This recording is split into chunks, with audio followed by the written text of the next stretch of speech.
सर्वेभ्यो नमो नमः। आज हम बीए पाठ द्वितीय वर्ष संस्कृत विषय के प्रथम प्रश्न पत्र के अंतर्गत थर्ड यूनिट में छंद विषय पर अध्ययन करेंगे। आज हम दो छंद पढ़ेंगे। प्रथम वसंत तिलका छंद, दूसरा मालिनी छंद है। वसंत तिलका छंद की परिभाषा। वसंत तिलका छंद का लक्षण इस प्रकार है। उक्ता वसंत तिलका तबजा जगो गह। पुनः देखिए, उक्ता वसंत तिलका तबजा जगो गह। अब यहाँ पर हम लक्षण को वर्ण गिनेंगे तो हमें मालूम पड़ेगा कि इस छंद में कितने वर्ण होते हैं। तो उ 1, ता 2, व 3, स 4, न आधा वर्ण है, इसकी गणना नहीं होगी, त 5, ती 6, ल 7, का 8, त 9, भ 10, जाह 11, ज 12, गौ 13, गह 14। अर्थात यह 14 वर्णों वाला समवर्णिक छंद है। वसंत तिलका 14 वर्णों वाला समवर्णिक छंद है, जिसके प्रत्येक चरण में क्रमशः तगण, तबजा से तात्पर्य तगण, भगण, जगण, फिर जगण और अंत में 2 गुरुओं वर्ण होते हैं। एक बार पुनः फिर देखें, यह 14 वर्णों का समवर्णिक छंद है, जिसके प्रत्येक चरण में क्रमशः तगण, भगण, जगण, जगण और 2 गुरुओं के क्रम से इसका प्रत्येक चरण बनता है। इसका उदाहरण देखिए। अभिज्ञान शाकुंतलम से ही आपको उदाहरण देने हैं, तो हम इसको एक बार गा के देखेंगे। गाने से पहले इसके एक बार राग देख लेते हैं। उक्ता वसंत तिलका तबजा जगो गह, उक्ता वसंत तिलका तबजा जगो गह। अब इसका उदाहरण देखेंगे। यात एक तो अस्त शिखरम पतिरोषधीना, माँ विष्कृतोरुणः पुरः सर एक तो अर्कः, तेजोद्वयस्य युगपद वयसनोद्याभ्याम, लोको नियम्यत इव आत्मदशांतरेषु। एक बार पुनः फिर देखेंगे। यात एक तो अस्त शिखरम पतिरोषधीना, माँ विष्कृतोरुणः पुरस्सर एक तो अर्कः, तेजोद्वयस्य युगपद वयसनोदयाभ्याम, लोको नियम्यत इवात्मदशांतरेषु। अब यहाँ प्रत्येक पंक्ति में 14 वर्ण हैं। हम नीचे वाली पंक्ति में देखेंगे। सबसे पहले वर्ण गिनेंगे।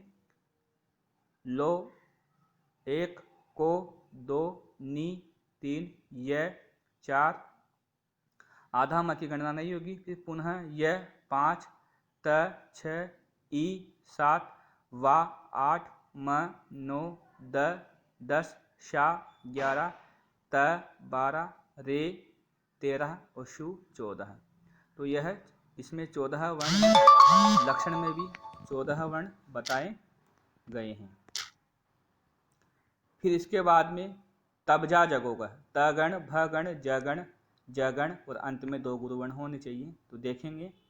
लो गुरु, को गुरु, नि लघु। तो यह तगण हुआ।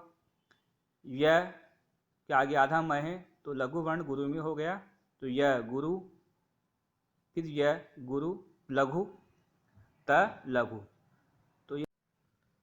तो यह भगण हुआ। आगे ई लघु, वा गुरु, म लघु। तो लघु गुरु लघु यह जगण हुआ।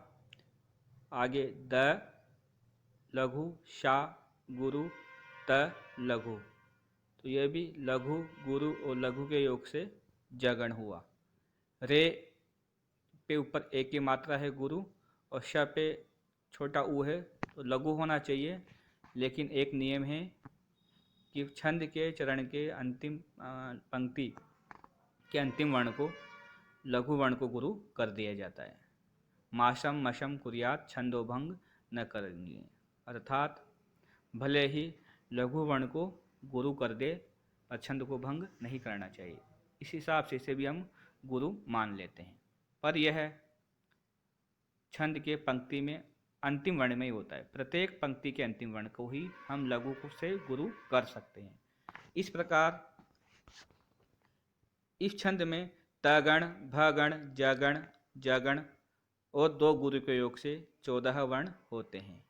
तो वसंत तिल का छंद 14 वर्णों का छंद है, जिसमें तगण भगण जगण जगण और अंत में दो गुरु वर्ण होते हैं। अग्रिम छंद है मालिनी छंद। इसका लक्षण इस प्रकार है। न न म य युतेयम मालिनी भोगी लोके। पुनः देखिए, न न म य युतेयम मालिनी भोगी लोके। अब यहाँ सर्वप्रथम हम लक्षण में वर्ण गिनेंगे। कितने वर्ण हैं? न 1, न 2, म 3, य 4, फिर य 5, यु 6, ते 7, य 8, मा 9, ली 10, नी 11, भो 12, गी 13, लो 14, के 15। अर्थात मालिनी छंद 15 वर्णों का समवर्णिक छंद है। तो देखिए, इस छंद के प्रत्येक चरण में 15 वर्ण होते हैं, जिसमें क्रमशः 2 नगण 1 मगण और 2 यगण हो, वह मालिनी छंद होता है। तो क्रमशः नगण फिर मगण फिर यगण और अंत में यगण, इनके योग से इसमें 15 वर्ण होते हैं। तथा इस छंद में 8 और 7 पर यति होती है। मालिनी छंद में 8 और 7 पर यति होती है। ठीक है। लक्षण में दिया गया है भोगी और लोके। तो भोगी से मतलब यहाँ 8 वर्ण से हैं, क्योंकि सर्प की 8 योनियां मानी गई हैं। तो यहाँ भोगी से तात्पर्य 8 है, तथा 7 प्रकार के लोक माने गए हैं, तो लोक से तात्पर्य 7 है। प्रश्न पूछा भी जाता है कि भोगी से क्या तात्पर्य है, तो 8 और लोके से क्या तात्पर्य 7। अर्थात इस छंद में 8 और 7 पर यति होती है। तो एक बार फिर देखेंगे, यह 15 वर्णों का समवर्णिक छंद है, जिसके प्रत्येक चरण में क्रमशः नगण नगण मगण यगण और यगण होता है। इस छंद में 8 और 7 पर यति होती है। अब इसका उदाहरण देखेंगे। अभिज्ञान शाकुंतलम का उदाहरण है, तो उससे पहले एक बार अपन इसकी राग देख लेते हैं। न न म य युतेयम मालिनी भोगी लोके। तो देखें, न न म य युतेयम मालिनी भोगी लोके, न न म यम युतेयम मालिनी भोगी लोके। अब देखेंगे उदाहरण में। सरसीजम अनुविध्यम शेवलेनापि रम्यम मलिनमपि हिमांशोर लक्ष्मीं तनोति। इयं धिक्मनोज्ञा वल्कलेनापि तन्वी किमिव हि मधुराणां मंडनम नाकृतीनाम। पुनः देखेंगे। सरसीजमनुविध्यम शेवलेनापि रम्यम मलिनमपि हिमांशोर्लक्ष्मीं तनोति इयमधिकमनोज्ञा वल्कलेनापि तन्वी किमिव हि मधुराणां मंडनं नाकृतीनाम्। अब इसमें देखेंगे प्रत्येक पंक्ति में 15 वर्ण होने चाहिए। तो सर्वप्रथम प्रथम पंक्ति स 1 र 2 शी 3 ज 4 म 5 नु 6 वी 7 धम 8। तो यहाँ पे यति होगी, 8 के बाद से 7 पे यति होगी। शे 9 व 10 ले 11 ना 12 पी 13 र 14 म आधा है तो गणना नहीं होगी और यम 15 है। तो इस प्रकार इस छंद के प्रत्येक पंक्ति में 15 वर्ण हैं। अब सर्वप्रथम क्या होना चाहिए? न गण न गण।